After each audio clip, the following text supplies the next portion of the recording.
सरमदे गीती मंसूर जो हम निशान जंहिंजे नाले खां ॾकंदड़ मना ताईं औज़ा हुन सां लश्कर खज़ाने जा राकश लड़िया। हुन चयो मूले काफ़ी आ मुंहिंजो ख़ुदा। जिन ज़माने जी खोटी रवायत भॻी हुन चयो माण्हू माण्हू आ यज़दान न आ। हिकु ख़ुदा जे अॻियां सिर झुके सो झुके, ॿियो पुरतश जे लाइक़ ॿियो इंसान न आ। हुन जे ॾींहंनि में सफ़ेद पगड़ियूं ॿधल अहले तस्बीह बि हुआ, अहले तक़वा बि हुआ। बुत परस्ती सां अटकण जी ज़रूरत न हुई। अहले मुनसब बि हुआ, ऋण जा जोधा बि हुआ। अहले मुनसब बि हुआ, ऋण जा जोधा बि हुआ। हिकिड़ो मर्द कलंदर सफ़ा नातवान, जंहिंजी दस्तार फाटल ऐं लीरूं बि हुई, जंहिंजे कपिड़नि ते चतियूं ऐं पेवंद हुआ, जान ताननि जे तीरनि सां सीरूं बि हुई। हुनजी ललकार सां लर्ज़िया बुत कदा, चंड खाननि जी चांइट बि दुदकण लॻी। किन त सजाद पोशनि जा पटका दुरिया, दिलि फ़क़ीरनि जे पेरनि जी धड़कण लॻी।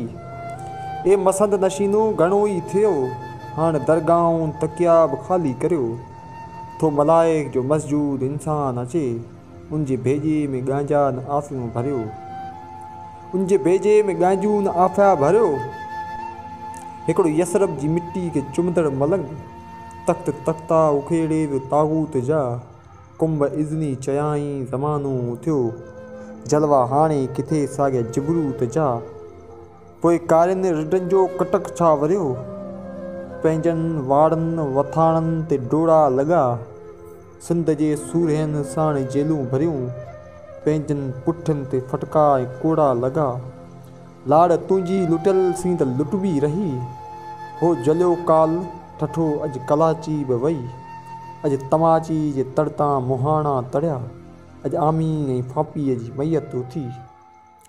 पोइ लकी जे चश्मनि मां लाओ ॿरियो, हिकिड़े चीते जी चिंगार चोफेर थी। शींहं पोड़े जूं सन में अखियूं जी खुलियूं, हाणे झंगनि ऐं ॻोठनि में का झेर थी। मक़्तलनि जे भितियुनि ते पढ़ी थो त पढ़, ॿी शहीदनि जे रत जी कहाणी न आ। हिकु बिलावल हो गाणे में पीड़ियो वियो, हिकिड़ो सैयद आ जंहिंजी पुॼाणी न आ। हिकिड़ो सैयद आ जंहिंजी पुॼाणी न आ। ए ज़माना असांजो कबीलो कुठो, खून नाहक जी कंहिंसां शिकायत न आ। तुंहिंजी ओछी रोश जी न परवाह अथऊं, खून आशिक में लेकिन हिरारत न आ। पाण चाहियूं था पंहिंजे भरे भाग में, पंहिंजी हाजत पंहिंजी हुक्मरानी हुजे। कंहिं बि फ़रौन जी छाले पूॼा करियूं, हिकु ख़ुदा जे निड़ ते निशानी हुजे।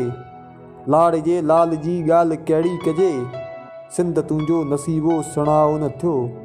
दीन जे नाव ते तोखे धूतनि फुरियो, ॾेई क़ुरान ज़ामिन कंहिं त लोटो कयो। देस तुंहिंजे खथियूरनि जी हुबकार में, ख़ुशि खथेरा वसन जोगी रमता भला। सिर भितियुनि सां हणियूं पिया सदाऊं ॾियो, हाणे जाॻो मिठा सिंध लुटिजे पई, हाणे जाॻो मिठा सिंध लुटिजे पई।